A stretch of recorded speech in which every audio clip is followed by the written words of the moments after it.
Hi everyone, welcome back to Study IQ channel. In UPSC Mains Answer Writing Practice, today we will be looking into GS 1 का एक topic है geography का, which is related to the industrial location. Now industrial location का generally एक ऐसा topic है जिसको आप एक बार पढ़ लो और वो ऑलमोस्ट सेम मटेरियल आपको काफी सारी इंडस्ट्रीज की लोकेशन में हेल्प कर देता है. बस वो है कि आपको थोड़ा सा अपना स्मार्ट एनालिसिस वहां पे लगाना पड़ेगा. तो आज हम बात करेंगे इंडस्ट्रियल लोकेशंस की, specially in food processing industry. FPI इस फूड प्रोसेसिंग इंडस्ट्री मैंने शॉर्ट में लिखा है यहाँ पे, इन दी नॉर्थ वेस्ट इंडिया.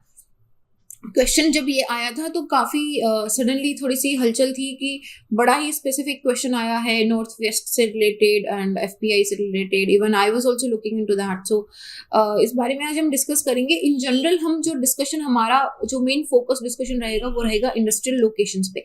कौन कौन से ऐसे फैक्टर्स हैं जो किसी भी इंडस्ट्री को कहाँ पे लोकेट करना है उसमें एक मेजर रोल प्ले करते हैं, इस पे हम बात करेंगे. ओके सो मेरा नाम संतोष है. आप मुझसे जुड़ना चाहते हैं तो little_simple_बुद्धा पे सर्च करके इंस्टाग्राम या टेलीग्राम पे आप मुझसे जुड़ सकते हैं. इसके साथ ही इस क्वेश्चन का PDF आपको मेरे टेलीग्राम से मिल जाएगा, यहाँ से आप डाउनलोड कर सकते हो. ओके सो पहले एक बार थोड़ी सी हम बात कर लें कि हमको ज्योग्राफी कैसे कवर करनी है. राइट, आज हम क्योंकि ज्योग्राफी का पेपर कर रहे हैं तो थोड़ा सा डिस्कस कर लें ज्योग्राफी कैसे कवर करनी है. नाउ ज्योग्राफी में जनरली जो ट्रेंड रहा है वो, अगर आप NCERT फिनिश कर लो अच्छे से 6th to 12th तक की NCERT अगर आप कर लो तो इससे बेस्ट आपको ज्योग्राफी में कुछ नहीं मिलेगा. Specially 9th, 10th, 11th and 12th ये तो छोड़ना ही नहीं है. जनरली क्वेश्चंस इन्हीं में से आते हैं. मैंने पिछले काफी सालों की पेपर का ट्रेंड एनालिसिस करा है and I have notice this thing constantly कि अगर आपने NCERT अच्छे से कर ली है और अगर आप करंट पे ध्यान रख रहे हो तो आपको जियोग्राफी कहीं और से कुछ भी पढ़ने की जरूरत नहीं है. और यही NCERT आप प्रीलिम्स के लिए पढ़ते हो और यही NCERT आपको मेंस के लिए काम आएगी. कुछ भी अलग से नहीं पढ़ना है. Don't waste your time. उसका कॉस्ट एनालिसिस रेशियो बहुत ही कम रहेगा. सो this is how you would be doing the geography. And I'm sorry for the bird noises. अभी आ रही है in little forested area. So okay, so हाँ, ज्योग्राफी कहाँ से करनी, तो ज्योग्राफी NCERT से कर लो और करंट से कर लो. इसके अलावा कहीं से भी करने की जरूरत नहीं है. So this is it in our my little point की ज्योग्राफी कहाँ से करनी है. सो हम एक काम कर सकते हैं, in the every starting of the video हम ना कुछ रिलेटेड आंसर राइटिंग से कि कहाँ से कौन सा टॉपिक करना है, कौन सा न्यूज़पेपर पढ़ना है, इस तरह के हम छोटे छोटे डिस्कशंस रखेंगे इनिशियल के 1-2 मिनट में. Does that sound okay? मेरे को like write in the comment section हम कि क्या क्या हम डिस्कस कर सकते हैं so that I get to know. और you can message me on my insta handle और टेलीग्राम ऑल्सो. कहीं पे भी मुझे मैसेज करके आप मुझे इन्फॉर्म कर सकते हो, तो I take a note of that. Cool. So question क्या है हमारा, GS 1 का ज्योग्राफी में एक टॉपिक है factors responsible for location of primary, secondary and tertiary sector industries in various parts of the world including India. तो आज हम सिर्फ इंडिया पे बात कर रहे हैं. क्वेश्चन 2019 में आया था. Discuss the factors for localisation of agro based food processing industries in north west India. It's a very specific localisation की बात कर रही है. वो बात कर रहा है कि जो नॉर्थ वेस्ट इंडिया में फूड प्रोसेसिंग इंडस्ट्रीज हैं एग्रो बेस्ड, वो यहाँ पे किस वजह से लोकलाइजेशन हो रहा है, उनका क्या फैक्टर्स रिस्पॉन्सिबल हैं. नाउ यहाँ पे देखो, पहले I think I make you have to understand few technical terms which are coming here. Localisation का मतलब क्या हुआ कि उधर ही उनका आपको बेस दिखाई देगा एग्रो बेस्ड इंडस्ट्रीज का. एग्रो बेस्ड इंडस्ट्री क्या होती है, जो एग्रीकल्चर प्रोडक्ट पे बेस्ड होती है. नाम से पता चल रहा है.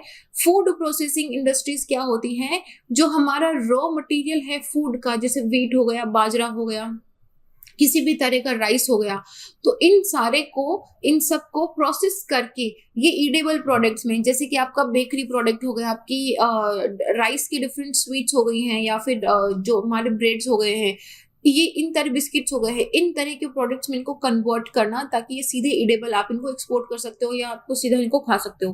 तो ये होती है हमारी फूड प्रोसेसिंग इंडस्ट्री.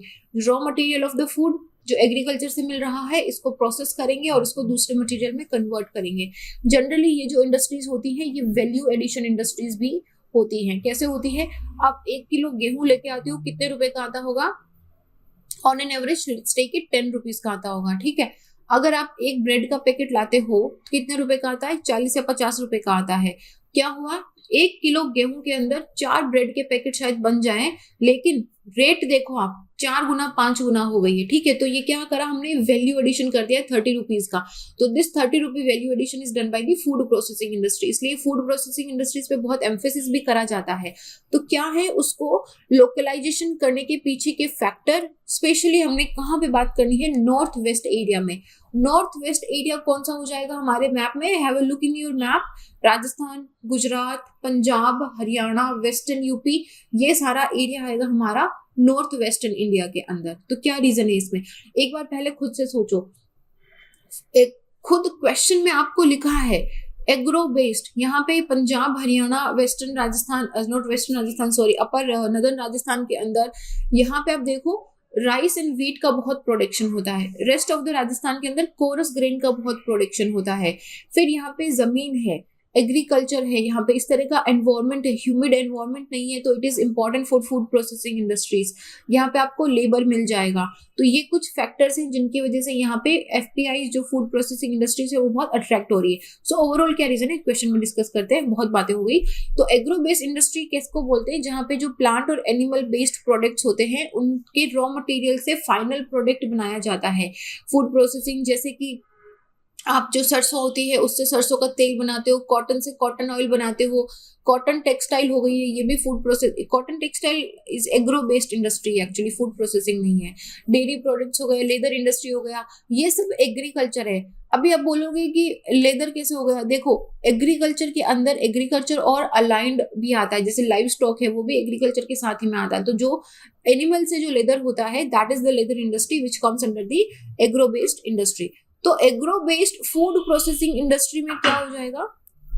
उसमें क्या आ जाएगा? इनको हम लोग सनराइज इंडस्ट्रीज भी बोलते हैं, क्योंकि ये जो एग्रीकल्चर रॉ मटेरियल होता है इसके अंदर वैल्यू ऐड करती है, इट इज एडिंग वैल्यू। जैसे मैंने आपको गेहूं और ब्रेड का एग्जांपल दिया था, and hence they are called as a sunrise industries also. तो जब अगर सनराइज इंडस्ट्री का क्वेश्चन आए या agro based food processing industries का क्वेश्चन आए, यहाँ पे कंफ्यूज नहीं होना है बिल्कुल भी। तो जो ये वैल्यू एडिशन हम इनमें डाल रहे हैं कि जिसके द्वारा हम जो रॉ एग्रीकल्चर प्रोडक्ट हैं इनको हम marketable easy to use product में डालते हैं, जैसे कॉर्नफ्लेक्स हो गया, चिप्स हो गया, या फिर बहुत सारी ड्रिंक्स हो गई हैं, जैसे कि जूस बनाया मिलता है हमको। ये सब क्या है? These all are food processing industries. आप देखो कि एक जैसे एक ऑरेंज है, राइट, ऑरेंज 1 किलो कितने का आता होगा? 25 रुपए, 30 रुपए का, ठीक है। अभी जो हम ऑरेंज पल्प का एक 200 ग्राम का एक जो बॉटल लेते हैं, 250 ग्राम का बॉटल लेते हैं, वो कितने का मिलता है हमको? 25 रुपए का, 30 रुपए का। So this is what is happening, value addition is happening. तो ये वैल्यू एडिशन यहाँ पे होता है। नाउ जो इंडिया में एग्रीकल्चर बेस्ड इंडस्ट्रीज हैं जनरली वो आपको नॉर्थ वेस्ट एरिया में दिखेगी due to various geographical, climatic and economic factor. Now यहाँ पे एक चीज नोट करो कि जब भी आपको इस तरह का क्वेश्चन आए, चाहे वो इंडस्ट्रियल लोकेशन से रिलेटेड हो, उसमें आप हमेशा इसको डिवाइड करना वेरियस फैक्टर्स में कि जियोग्राफिकल फैक्टर क्या होगा, जियोग्राफी कैसे प्ले कर रही है अपना पार्ट, क्लाइमेट कैसे अपना पार्ट प्ले कर रहा है, और इकोनॉमिक फैक्टर कैसे अपना पार्ट प्ले कर रहे हैं, क्योंकि ये सबका एक कॉम्बिनेशन होता है। तो जनरली जो हमारे पंजाब, हरियाणा, राजस्थान, वेस्टर्न यूपी के स्टेट्स है, यहाँ पे हेवी एग्रो बेस्ड इंडस्ट्रीज दिखेंगी, और उसके रीजंस क्या हैं एक एक करके हम देखते हैं। तो कौन से फैक्टर्स रिस्पॉन्सिबल हैं, देखो वन बाय वन, राइट। पहला है जियोग्राफी कैसे अपना एक रोल प्ले कर रही है। तो ये डाइवर्स एग्रो क्लाइमेटिक जोन के अंडर आता है जहाँ पे फर्टाइल सॉइल है, और ये फ्लड प्लेन के अंदर भी नहीं आता है। This is not under the flood plain area. तो ये जो प्लेन्स हैं ये काफी तरह की क्रॉप को, वेजिटेबल को, फ्रूट्स को सपोर्ट करता है। फॉर एग्जांपल जैसे मैंने आपको एग्जांपल बताया था, राइस एंड व्हीट का प्रोडक्शन हो गया है। तो जैसे वाटरमेलन का प्रोडक्शन है बहुत होता है, तो वाटरमेलन के लिए यहाँ से जो वाटरमेलन का जूस पीते हैं that is also into food processing industry. And इसके जो ये क्लाइमेटिक कंडीशंस हैं there are very much suitable to preserve the food products. तो एक तो ये जियो का हो गया है। इसके अंदर आप बहुत सारे पॉइंट्स ऐड कर सकते हो, जैसे कि आप लिख सकते हो कि availability of water in Punjab में लिखूंगी मैं, और कहीं पे तो हम लिख नहीं सकते इसको, ठीक है। इसके साथ ही आप लिखोगे डाइवर्स फूड ग्रेन, बहुत ज्यादा जो हमको फूड ग्रेन्स मिलते हैं।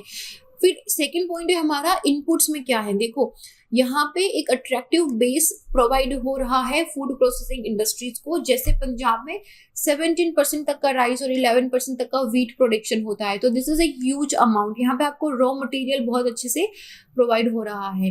And also they have a large distinction of having largest population. यहाँ पे लाइव स्टॉक और मिल्क प्रोडक्शन बहुत ज्यादा है। लाइव स्टॉक का पॉपुलेशन ज्यादा है, सो हमको लेदर एंड डेयरी प्रोडक्ट्स आराम से मिल जाते हैं। नाउ दीज डेयरी प्रोडक्ट्स में क्या होता है कि फिर पनीर बनाते हैं, then we cook this, Amul, Saras, इस तरह की आपको इंडस्ट्रीज दिखेंगी। They also come under the food processing industries. और फिर यहाँ पे जो लेबर है वो इजिली अवेलेबल हो जाते हैं, तो यहाँ पे कॉस्ट प्रोडक्शन जो है वो भी रिड्यूस हो जाता है।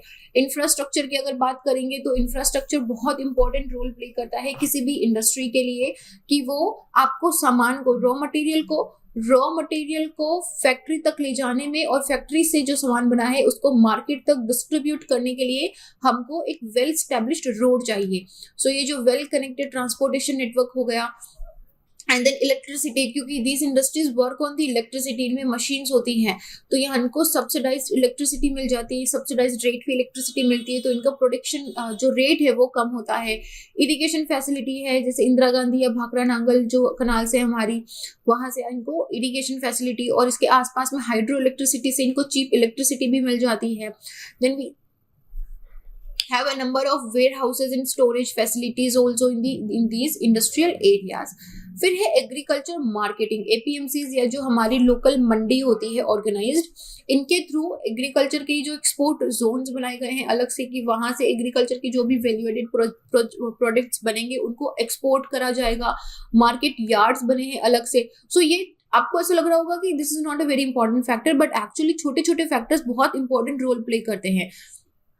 किसी भी जगह की एनवायरमेंट को कंड्यूसिव करने के लिए बहुत सारी चीजें प्ले करती है, कि चलो मान लो वहां पे प्रोडक्शन भी हो जाएगा, लेकिन उस प्रोडक्शन को सपोर्ट करने के लिए, उसको मार्केट में सेल करने के लिए जो सपोर्टिंग सिस्टम या सपोर्टिंग इंफ्रास्ट्रक्चर है उसका होना भी इक्वली जरूरी है। Then we have the proximity to market also, जैसे एनसीआर से क्लोज है local market and large market है, और यहाँ से ये गुजरात के जो पोर्ट्स वगैरह है वहां से ये एक्सपोर्ट भी होता है। So this is what are the factors। And then connectivity, we have the railways, roadways connectivity available। socio economic status also, policy status also। policy के अंदर जैसे पंजाब गवर्नमेंट है, उन्होंने एग्रीकल्चर मेगा प्रोजेक्ट पॉलिसी चलाया, जिसमें फूड इंडस्ट्री प्रोसेस, जो food processing industries या sector से उनको इन्वेस्टमेंट से फैसिलिटेट करा जाएगा, उनमें इन्वेस्टमेंट को पुश करा जाएगा।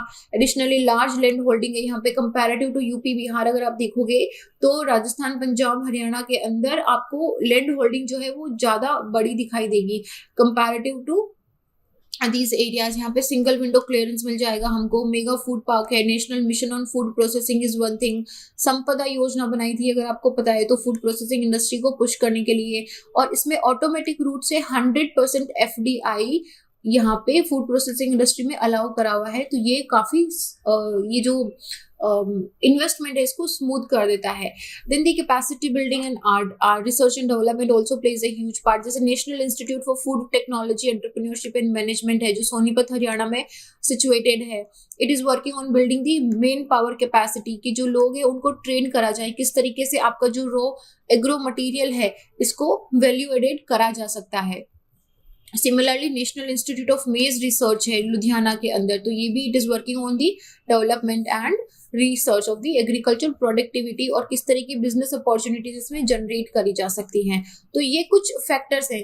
तो फैक्टर्स में जैसे अगर कोई भी फैक्टर अगर आप यूज करो, तो कोई भी फैक्टर अगर किसी भी इंडस्ट्री के लोकेशन का फैक्टर आता है तो हमेशा पहले हमको लिखना है कि उसकी लोकेशन क्या है, राइट। लोकेशन का एक इंपॉर्टेंट रोल होता है। जैसे जूट इंडस्ट्री है, जूट इंडस्ट्री आपको जनरली वेस्ट बंगाल में दिखाई देगी, क्यों? क्योंकि जूट का यहाँ पे प्रोडक्शन होता है। ओके, फिर बाद में आता है क्लाइमेट का क्या रोल है। देखो सिमिलरली मैं जूट इंडस्ट्री का एग्जांपल लूंगी कि क्लाइमेट यहाँ पे इस जूट को जो स्ट्रॉन्ग एंड स्मूथ बनाने के लिए जो ह्यूमिड एनवायरनमेंट है वो इंपॉर्टेंट रोल प्ले करता है। सिमिलरली फूड प्रोसेसिंग इंडस्ट्री के अंदर भी जो arid and semi arid environment है it plays a good role. उसके बाद में बाकी चीजें आ जाती है जैसे कि आपका मार्केट कैसा है, आपकी जो कनेक्टिविटी है वो कैसी है। जैसे जूट के अंदर जो जूट बनता है it can B exported outside also. उसके बाद में आपका आ जाता है कि आपकी जो गवर्नमेंट की पॉलिसीज हैं वो कैसी होगी, आपकी लेबर की अवेलेबिलिटी है या नहीं है।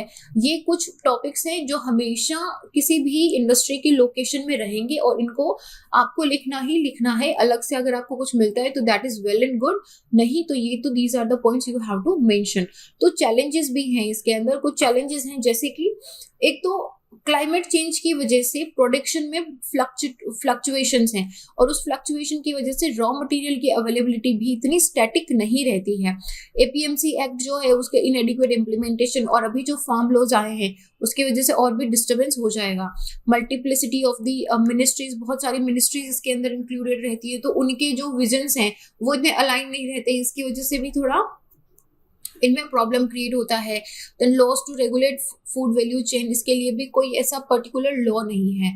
बट फूड इंडस्ट्री के काफी सारे फायदे भी होते हैं, स्पेशली अगर हम इंडियन कॉन्टेक्स्ट में बात करें तो एक तो ये आपको एम्प्लॉयमेंट प्रोवाइड करता है, दूसरा ये आपको सीधा ईडेबल थिंग प्रोवाइड करता है और तीसरा फूड इंडस्ट्री प्रोसेसिंग के थ्रू हम फूड फोर्टिफिकेशन कर सकते हैं। नाउ ये हमारा जो पॉवर्टी माल न्यूट्रिशन का इशू है, चाइल्ड स्टंटिंग का, चाइल्ड वेस्टिंग का, उसको हमको सॉल्व करने में काम आएगा और एम्प्लॉयमेंट तो ये जनरेट कर ही रहा है। Now government should look into this industry क्योंकि ये एक ऐसी इंडस्ट्री है जो ना सिर्फ एग्रीकल्चर इनकम को बढ़ाएगी बल्कि जो माइग्रेशन हो रहा है रूरल से अर्बन एरिया में उस पर कंट्रोल करेगी, पॉवर्टी एंड माल न्यूट्रिशन की प्रॉब्लम को सॉल्व करेगी, अनएम्प्लॉयमेंट की प्रॉब्लम को सॉल्व करेगी। इंडिया में एग्रीकल्चर प्रोडक्ट का जो एक्सपोर्ट कम है, बहुत कम है, उसको भी ये सॉल्व करेगा।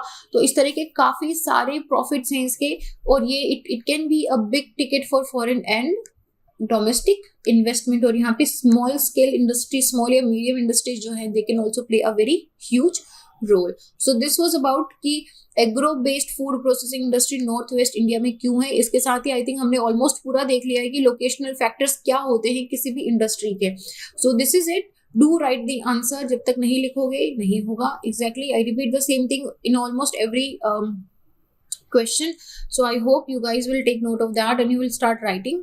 इसके साथ ही इस क्वेश्चन का पीडीएफ मेरे टेलीग्राम से डाउनलोड कर लेना and this is it here, I will see you guys in the next video, till then be happy, जय हिंद।